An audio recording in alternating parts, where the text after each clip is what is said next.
रामलाल जो कि एक ट्रक ड्राइवर है, जिसका रोज की दिनचर्या का काम ही यही है कि रोज वो ट्रक में ही ट्रेवल करता था। वो उत्तराखंड में रहता था, बट उसने अराउंड मतलब इंडिया के हर कोने में जाके ट्रक चलाया। जो उनके मालिक जी थे, उनका उनका रेत का बिजनेस है, और रामलाल को वो बस वही रेत कभी यहाँ से वहाँ डिलीवर करनी होती थी, कभी यहाँ से वहाँ ले जानी होती थी। इसी के लिए उन्हें ट्रक चलाना पड़ता था। तो ये बात है जब उत्तराखंड में बहुत ज्यादा ठंड पड़ी हुई थी, लाइक दिसंबर जनवरी की बात है।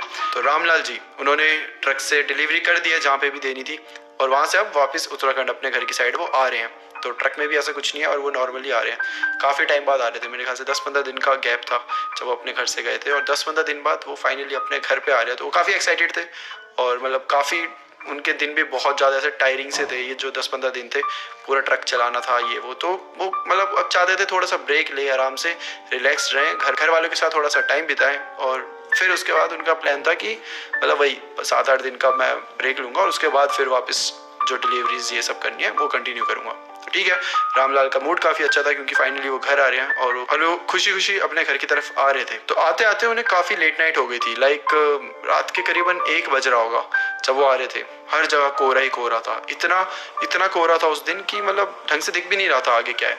ठीक है, अब वो स्लोली आ रहे हैं कि तब उन्हें ना अजीब सी एक चीज दिखती है। उन्हें दिखती है कि जो अच्छा, अब उस साइड रोड कैसे है, जिस साइड ये चला रहे हैं, इस साइड पूरी पहाड़ी है, और लेफ्ट साइड में पूरी खाई टाइप है, जैसे कि पहाड़ों में रोड होते हैं उस टाइप का है। तो उन्हें दिखता है कि जो एकदम खाई वाली साइड है ना, वहाँ पे एक औरत खड़ी है जिसने लाल कलर के मतलब लाल कलर की साड़ी पहनी हुई है। वो एकदम से चौंक जाते हैं इस समय पर। एक औरत, और वो भी ऐसी जगह मतलब एकदम सुनसान इलाके में, ना कोई घर ना कोई दुकान, कुछ भी नहीं था। तो बड़े चौंक जाते हैं। वो धीरे धीरे ट्रक को आगे लेकर जा रहे हैं कि तब वो जो औरत होती है वो एक जगह खड़े होकर उन्हें ऐसे हाथ दिखाती है, मतलब लिफ्ट मांग रही है। और वो बोलती है कि आप मुझे आगे तक छोड़ देंगे, ऐसे चिल्ला के बोल रही है। तो रामलाल जी उधर रुक जाते हैं कि ठीक है, इतनी रात को कौन ही मदद करेगा औरत की, तो मैं कर देता हूँ। तो रामलाल जी बोलते हैं आप आइए बहन, और आप बैठ जाइए, मुझे बताइए कहाँ पे आपको छोड़ना है। तो आती है, वो बैठ जाती है। वो बोलते हैं कि आप मुझे थोड़ी सी आगे छोड़ दीजिए, मेरे को बस अपने घर तक पहुंचना है, और अभी बहुत रात हो चुकी है, तो चलकर जाना भी मतलब कोई ऐसे लिफ्ट भी नहीं मिल रही, बस भी नहीं आ रही, तो प्लीज़ आप मेरी थोड़ी सी मदद कर दीजिए। रामलाल जी बोलते हैं बिल्कुल, आप आइए बैठिए। रामलाल जी उन्हें बिठाते हैं और अब चल पड़े हैं।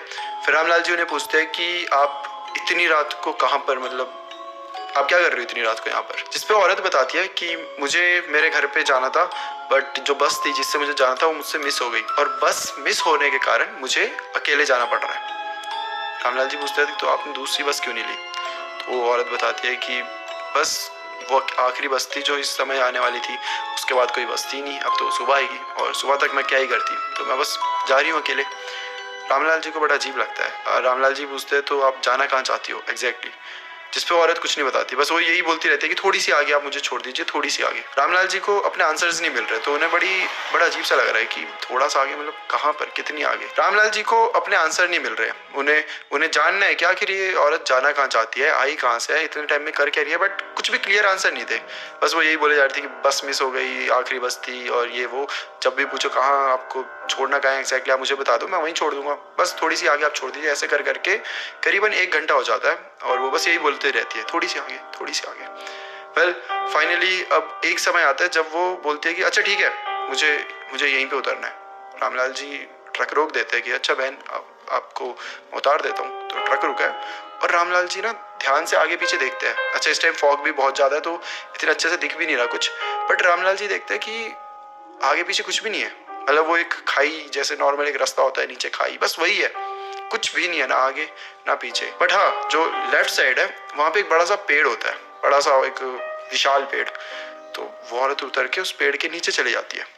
रामलाल जी देख रहे हैं। रामलाल जी पूछते हैं कि आपको कहाँ जाना है, यहाँ पे तो कोई घर भी नहीं है, और आप सही जगह उतरे हैं, कि कोई मिस्टेक तो नहीं होगी आपसे कि आपको आगे कहीं छूटना हो, आप यहाँ उतर जाए। जिसपे औरत कुछ बोलती नहीं है, बस चुपचाप उस पेड़ के नीचे खड़ी हुई है। रामलाल जी उस औरत को देख रहे हैं कि भाई ये कहाँ उतर गई है, ये ऐसी जगह, ये क्या कर रही है। तब वो औरत एक अजीब सी चीजें करने लग जाती है। उस पेड़ के नीचे खड़े होकर वो अपनी जो साड़ी होती है उसको ऐसे फाड़ देती है, मतलब एक साड़ी का पोर्शन फाड़ती है, उसको ऐसे पेड़ में फेंक के उसको ऐसे फंदा टाइप बना देती है। रामलाल जी डर गए, ये कर क्या रही है।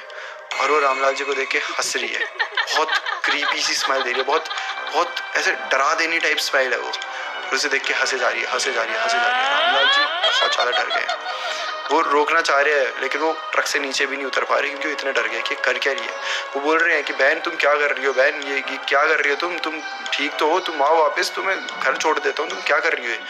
जिस पे वो सिर्फ हंसे जा रही है। रामलाल जी का बताना है कि इस समय पे वो इतना ज़्यादा मतलब डर गए थे कि उनके हाथ काँप रहे थे, वो ना ट्रक आगे बढ़ा पा रहे थे ना नीचे उतर के उसकी मदद कर पा, कुछ कर ही नहीं पा रहे थे, बस फ्रीज हो गया। और वो बस बोले जा रहे हैं कि क्या कर रही हो, मत करो मत करो।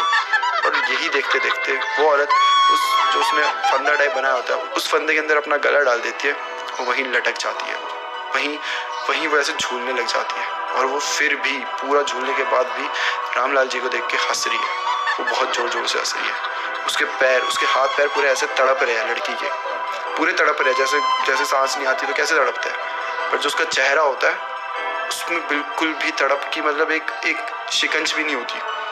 वो बहुत ज़्यादा हंस रही है सिर्फ, और हाथ मतलब आप सोच सकते हो कि कोई ऐसे पूरा लटका पड़ा है, वो ऐसे हाथ उसके हिल रहे हैं, पैर हिल रहे हैं, पूरी शरीर हिल रहा है, और चेहरा हंसे जा रहा है, हंसे जा रहा है। रामलाल जी समझ जाते हैं कि ये कोई नॉर्मल औरत नहीं है, और अगर नॉर्मल औरत भी है तो ये केस नॉर्मल नहीं है। रामलाल जी उसी टाइम ही से अपना ट्रक फुल स्पीड में वहाँ से भगा देते हैं। वो उन्हें कोहरा होता है, कुछ आगे दिख भी नहीं रहा होता, बट स्टिल वो बहुत स्पीड में अपना ट्रक वहाँ से भगाते हैं। और रामलाल जी के पसीने छूटे पड़े हैं। रामलाल जी को समझ नहीं आ रहा उन्होंने क्या देख लिया।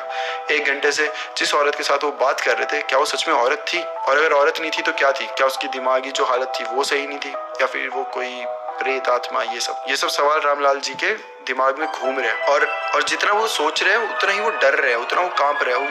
मतलब इतनी ठंड में भी उनके पसीने निकल रहे थे, उन्हें कुछ समझ नहीं आ रहा था। अब वो ट्रक को कैसे तो करके आगे तक लेकर जाते हैं, और जब आगे लेकर जाते हैं तो उन्हें एक चीज़ दिखती है। जब ट्रक धीरे धीरे आगे जा रहा है तब उन्हें दिखता है आगे सेम वही औरत खड़ी है, और वो ऐसे हाथ दे रही है, और वो रामलाल जी को बोल रही है, भैया आप मुझे आगे तक छोड़ देंगे क्या प्लीज़, आप मेरी थोड़ी सी मदद करेंगे। और रामलाल जी पागल हो गए हैं ये देखकर। वो औरत जिन्हें उन्होंने लिफ्ट दी थी, वो औरत जो उस पीछे पेड़ में लिटरली वो फांसी का फंदा लगा के झूल रही थी, हंस रही थी, वो रामलाल जी से पहले आगे आ चुकी है और फिर से लिफ्ट मांग रही है, फिर से बोल रही है कि आप मुझे थोड़ा आगे तक छोड़ देंगे। रामलाल जी इस बार नहीं रुकते, वो समझ गए हैं कि ये औरत और कोई नहीं बल्कि कोई आत्मा है, कोई स्पिरिट है। रामलाल जी फिर अपनी ट्रक को बस भगा रहे हैं, और उन्होंने भगवान के गाने लगा दिए हैं, और वो बस ट्रक भगाया जा रहा है।